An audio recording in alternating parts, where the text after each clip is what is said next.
Shalom, peuple de Dieu, nous sommes heureux de compter parmi vous en ce moment de méditation de chaque jour. L'évangile de ce matin est tiré de l'évangile selon saint Marc au 12e chapitre du 38e au 44e verset. Chers amis, Jésus commence une série des enseignements et ces enseignements sont utiles pour nous. Être chrétien, c'est justement écouter les enseignements du Maître. À l'école du Maître, nous apprenons des choses et ces choses nous modèlent petit à petit. Pour toi et pour moi, l'enseignement d'aujourd'hui porte sur l'identité de Jésus. Qui est Jésus? Jésus nous révèle qu'il est plus qu'un fils de David, qu'il est plus que quelqu'un qui soit de la lignée royale. Nous avons l'habitude de le proclamer fils de David, mais aujourd'hui, selon Marc, il va nous dire « Je suis plus que cela ». Nous ne pouvons pas le classer dans une généalogie humaine. On ne peut pas classer Jésus dans ce sens.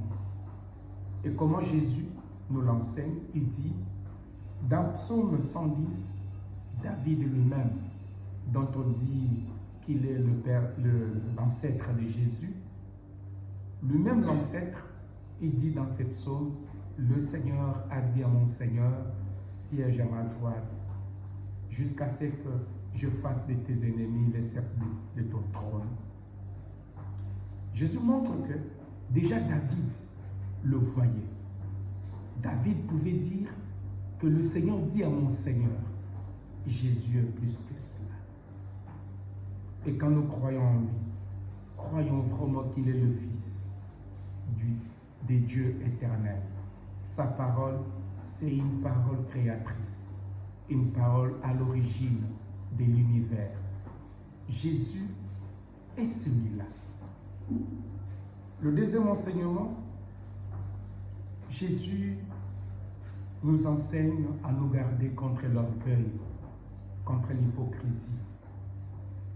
Il ne critique pas, il ne s'agit pas d'une critique adressée aux scribes. C'est justement un enseignement. Jésus nous invite à faire le choix de l'humilité, le choix de la dernière place. Les honneurs nous détruisent. Les honneurs, le goût des honneurs peut dénaturer la vie spirituelle. Que chacun de nous demande cette grâce, la grâce de la simplicité, la grâce de l'humilité et la grâce, justement, de nous considérer comme des travailleurs inutiles, de ne pas mettre l'argent au centre de notre vie et de valoriser n'importe qui. Jésus valorise l'offrande d'une veuve. Peu qu'elle soit, mais pour Jésus, cette offrande a une valeur. Pourquoi Jésus la valorise, cette offrande? C'est justement parce que Jésus est tout. Que le Seigneur te bénisse et que cette journée soit une journée bénie pour tout le monde. Et que, à la suite de Jésus, nous puissions nous laisser instruire